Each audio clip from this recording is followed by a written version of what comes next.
Alors bonjour, je vous souhaite la bienvenue dans cette entrevue avec Mélanie Raté. Vous allez en fait constater que c'est un décor un peu différent des autres entrevues et de toute façon ça va probablement m'inspirer aussi pour les prochaines que je réaliserai avec les personnes qui se joignent à nous pour les différentes formations.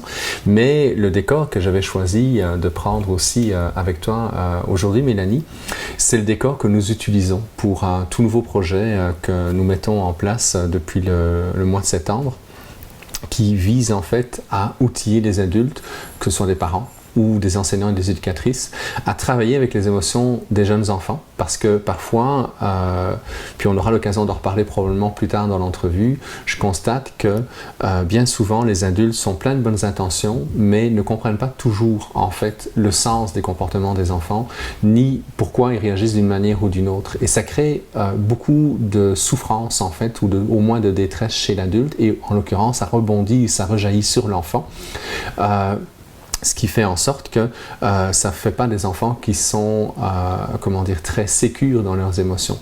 Et d'ailleurs, cette sécurité des émotions, cette capacité de l'enfant à être capable progressivement d'identifier ce qu'il vit ou ne vit pas, c'est un peu la mission que Mélanie s'est donnée avec des objectifs similaires aux miens, en fait, mais des outils, des moyens qui sont différents. On va avoir l'occasion d'en reparler. Et il y a ce nouveau projet, comme je le disais tout à l'heure, où on interagit à travers deux personnages. Je figure le Dr. J, qui rencontre, qui accueille la jeune Mélou, qui vit plein d'émotions et qui a besoin justement d'être rassurée, accueillie et commencer à comprendre progressivement ce qu'elle vit. Donc cette introduction-là était donc bien utile pour présenter Mélanie. Alors salut Mélanie. Bonjour Joël. Salut, salut. Dis-moi Mélanie, tu as créé le personnage de Mélou il y a quelques années. Qui est Mélou en fait? En fait, Mélou est une grande sœur pour les tout-petits, mais en même temps, elle se présente comme une complice entre l'adulte et l'enfant, entre le professionnel et l'enfant. Donc, pour aider les enfants à mieux gérer leurs émotions, à développer leur empathie et à renforcer l'estime de soi. Donc, c'est sûr que Mélou, elle essaie de garder un modèle de grande sœur adéquate dans ses comportements, mais j'aime l'idée d'aborder les émotions désagréables quand même pour aider l'enfant à accepter de ressentir la colère, de ressentir la tristesse, d'avoir peur des fois.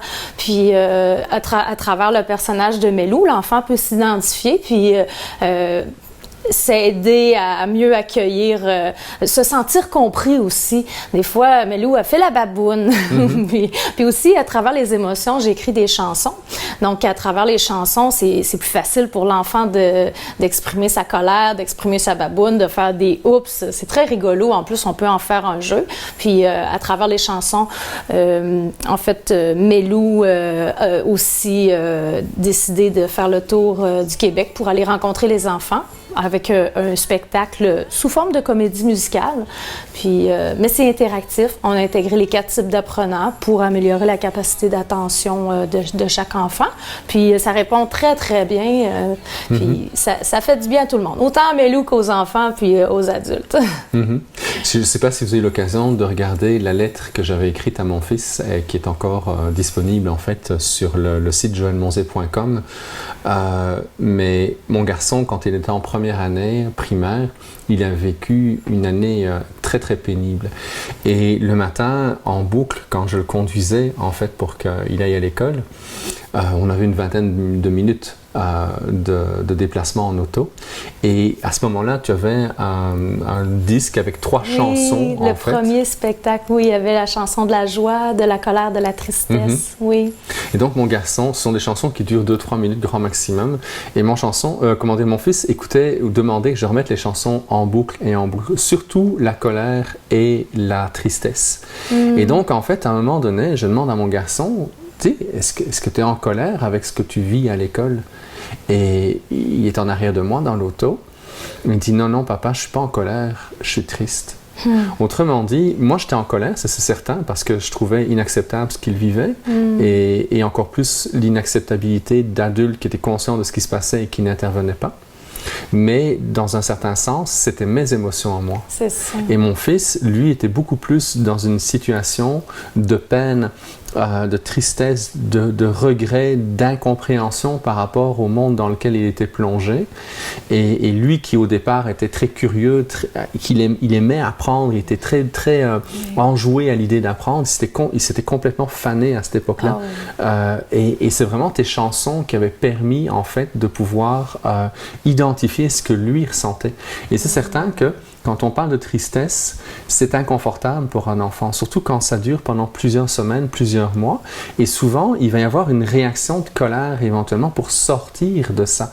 Donc peut-être qu'il est passé à travers différentes émotions, mais toujours est-il que l'émotion réelle qui était cachée éventuellement derrière ces incompréhensions de la vie, les non-sens dans lesquels il était, c'était vraiment une grande tristesse. Et c'était mots à toi, c'est ta musique à toi qui lui permettait d'identifier ça.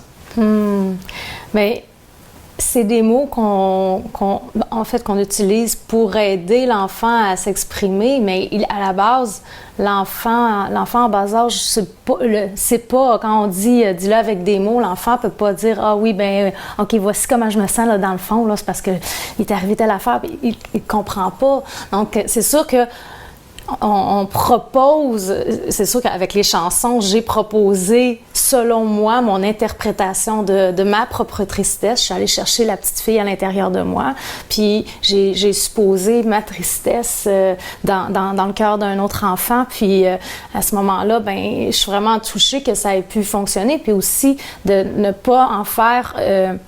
parce qu'il y a des mots qu'on choisit plutôt que d'autres qui font une différence aussi pour une meilleure gestion des émotions. Donc, que ce soit la tristesse, que ce soit la colère. L'idée, c'est que l'enfant puisse changer son émotion, de l'accepter puis changer son émotion pour retourner dans la joie, dans le plaisir, dans le bonheur. Mais ça me touche, cette histoire-là. Ça me touche vraiment. Puis c'est sûr que je ne savais pas, à ce moment-là, en écrivant les chansons, j'avais mes intentions du cœur, mais je ne savais pas comment ça allait répondre. Puis quand je sais que ça peut aider, c'est sûr que je me sens encore plus complice, puis encore plus interpellée à écrire d'autres chansons, à écrire d'autres histoires, puis et à faire des spectacles. Et à faire des spectacles. C'est quoi tes spectacles Mission Sourire? On voit ici le livre que Mélou a écrit. Ça a été, c'est qui fait les dessins à l'intérieur? Est-ce que c'est toi ou c'est quelqu'un qui est un illustrateur? Oui, c'est une illustratrice qui avait fait Mission Sourire avec moi. Okay. Moi, j'ai écrit, en fait, l'univers de Mélou. J'ai développé les personnages, j'ai inventé l'histoire, j'ai créé la mission. Puis, j'ai écrit Mission Sourire. J'ai eu l'aide précieuse aussi de Karine Gotteau qui fait les dragouilles. Je sais que dans le monde de l'éducation, on utilise beaucoup les livres des dragouilles pour les plus vieux. Puis, donc, c'est ça, j'ai été vraiment bien encadrée pour écrire ce livre-là. Mais on s'est appuyé à partir du livre pour créer le spectacle Mission Sourire. Donc, le spectacle Mission Sourire, c'est que Mélou doit aller à la fabrique de sourires pour aller chercher les joyeuses risettes. Des joyeuses risettes, c'est des sourires, en fait, que Maman Sourire fabrique. Et puis là, d'aller distribuer les joyeuses risettes. Mais là, elle se perd en chemin. Et lorsqu'elle dit, bon, je vais demander de l'aide à une personne en qui j'ai confiance, donc elle fait le tour d'un personnage à l'autre dont Bajou, qu'on voit ici sur le côté. Bajou, lui, c'est le complice de Mélou. Okay. Bajou suit Mélou partout. Puis c'est très drôle parce qu'il y a comme une double histoire de Bajou qui fait un truc drôle pendant que Mélou et Bobby Balloon, exemple, sont en discussion. Mais c'est ça. Donc le spectacle, en fait, c'est de reconnaître les émotions des personnages que Mélou va faire la rencontre avec les enfants. Et là, l'idée que ce soit interactif, c'est que l'enfant va deviner qu'est-ce que Bobby Balloon ressent, qu'est-ce que Jeannette Flanellette ressent, qu'est-ce que Lily Parapluie ressent, Rico Radgou. C'est des personnages très attachants, puis on a des effets sonores, mais on a des effets sonores pour que les enfants comprennent bien le fil de l'histoire et que ça soit bien enrobé, mais c'est vraiment simple. Le décor est adapté à tout type d'environnement. L'idée, L'idée, c'est de ne pas y aller dans la surstimulation non plus, mais on garde des enfants captifs avec les 5 panneaux de décor, avec Bajou qui suit Melou, les chansons, la danse, on chante, on danse en même temps. Danser sur la chanson de la baboune, c'est très rigolo parce que les enfants se donnent à cœur de dire là, j'ai le droit, je me sens pas jugée de faire la baboune, on fait toute la baboune. Oui, parce que souvent, on va dire à l'enfant, arrête de faire la baboune, mais il a le droit de bouder. Oui, pourquoi est-ce que... Tu sais, c'est souvent que ça nous dérange, parce que ça nous reflète peut-être quelque chose qu'on n'aurait pas dû faire ou qu'on aurait dû faire. Peut-être qu'on se sent un peu impuissant aussi à dire on voudrait régler la situation, mais l'enfant n'est pas à régler la situation, il est juste à comprendre ce qui se passe à l'intérieur de lui puis à la vivre, c'est ça. Donc, puis à la fin du spectacle, les enfants accomplissent la mission sourire. Donc, il y a une fierté, un sentiment d'accomplissement de groupe. Puis, ce qui est intéressant, c'est qu'on a reconnu que le spectacle Mission Sourire vient aider au niveau du programme pour contrer l'intimidation, mais on n'en parle pas. On ne dit pas un mot sur l'intimidation, on ne fait pas allusion à l'intimidation, mais forcément, en aidant l'enfant à développer son empathie, à distribuer les joyeuses risettes, à comprendre que qui aurait besoin d'un sourire, à qui ça ferait du bien. Et en encourageant ces gestes-là, les enfants sont empreints d'aider plutôt qu'à picosser. Donc, tout à fait. Ou simplement manifester leur affection. Tu sais, quand dans la première, vous ne savez peut-être pas encore, mais si vous ne le savez pas, regardez, là, il y a un lien en dessous de la vidéo pour accéder en fait à 4 histoires de Dr. J et de Melou. Et à un moment donné, Melou, elle offre quelque chose au Dr. J. Et on parle justement de l'importance de ce petit geste-là, d'offrir un petit quelque chose, et qui crée en fait un lien entre les enfants ou entre 2 personnes, de manière justement à renforcer l'empathie, renforcer l'affection entre les deux. Oui, et ça fait autant du bien à l'enfant qui offre. Et là, l'enfant qui offre, qui tend la main, réalise que ça lui fait du bien. Donc, c'est un avantage pour lui. C'est toutes des réalisations qui font que l'enfant va faire des choix plutôt que d'autres. Oui. Dis-moi, il y a d'autres livres qui s'en viennent? Il y a une série qui s'en viennent? Oui, une belle collection. Là, on va sortir tout prochainement. Là, c'est cette semaine. Là, c'est le tome 1, Mission Courage. Après Mission Sourire, bon là, on affronte les peurs, puis c'est la routine du soir.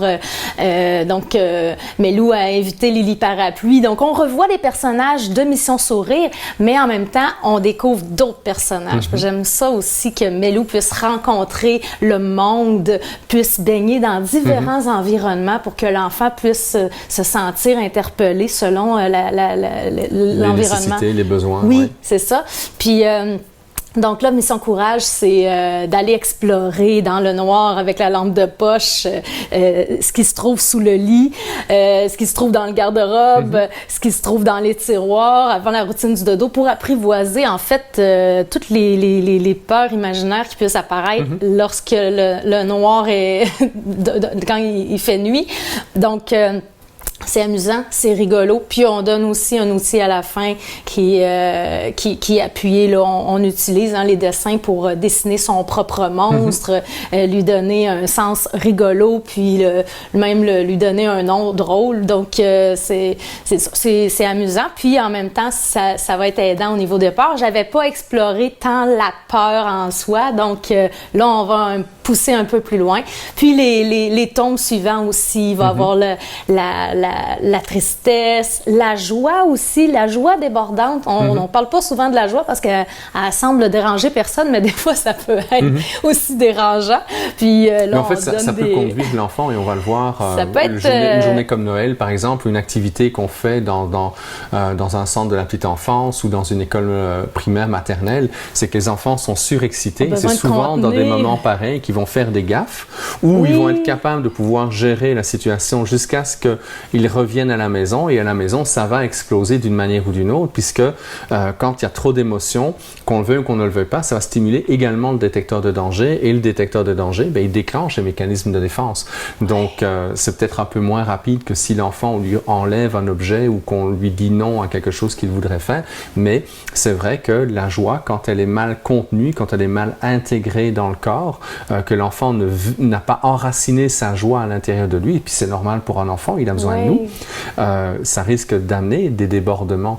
Puis après, on s'étonne que des ados ou encore plus des adultes vont finir par saboter tout ce qu'ils ont d'agréable dans leur vie parce qu'ils n'ont jamais appris à gérer cette joie au quotidien et donc ils vont se saboter. D'où l'importance vraiment d'amener les enfants à travers différentes stratégies, que ce soit de la danse, que ce soit des livres, que ce soit des discussions, que ce soit des reflets, l'importance de sentir l'émotion pour être capable justement d'en faire quelque chose de concret, de l'enraciner et de bien la vivre progressivement. Oui, oui. Ah, mais c'est ça, c'est intéressant parce qu'ensemble, toi et moi, on complète la mission. Hein? C'est comme si on amène le côté autant créatif, autant pertinent, on intègre tout on sait que ça fonctionne. C'est sûr que moi, je n'aurais pas la prétention de m'avancer comme experte et moi, j'aide les enfants à gérer les émotions et je comprends la notion et tout. Non, c'est vraiment, je suis une fille curieuse, je suis une complice, mais je reste dans mon cœur de créatrice, puis j'aime créer, j'aime l'univers des enfants, ça va toujours rester. Je suis aussi, j'ai pas parlé que j'étais maman avant tout, hein? Oui, t'es un jeune garçon de 11 ans. Oui, c'est ça. Donc là, il est dans sa phase adorable. Puis ça aussi, c'est une autre aventure, hein? Mais c'est ça, là, je maîtrise un peu mieux l'univers au niveau de la petite enfance, mais là, je commence en tant que maman débutante qui commence l'expérience de vie de l'adolescence de son enfant. Je vais être de plus en plus curieuse sur le sujet. Oui, tout à fait. Dis-moi, je me suis laissé dire que tu as déjà fait le Colisée. Championne, là? Ah! Ouais, une vraie championne qui s'est en fait improvisée danseuse professionnelle pour l'histoire d'un contrat. Le Colisée, c'est le Colisée de Québec. C'est le Colisée à Québec. En fait, c'est une immense patinoire dans laquelle des équipes peuvent jouer au hockey de manière assez intense. Donc, c'est une piste, une glace traditionnelle, mais il y a des spectacles qui se donnent là-bas depuis beaucoup d'années. Oui, puis là, par contre, maintenant, c'est le centre Vidéotron. Okay, hein? Oui, c'est ça a changé. Mais moi, donc, ta prochaine étape, c'est Vidéotron, le centre Vidéotron. Peut-être, s'il me rappelle. Et donc, tu es allée au Colisée.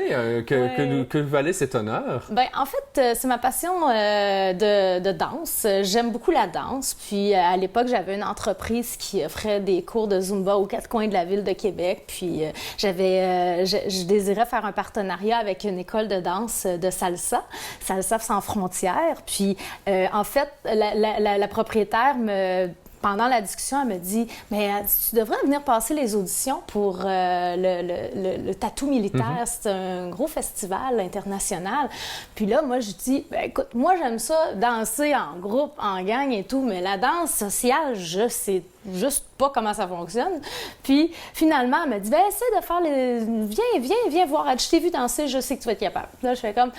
Ah oui, elle avait plus confiance en mes capacités que moi-même, en mes propres capacités. J'ai décidé quand même de me lancer à l'aveuglette. Puis finalement, j'ai été retenue aux auditions.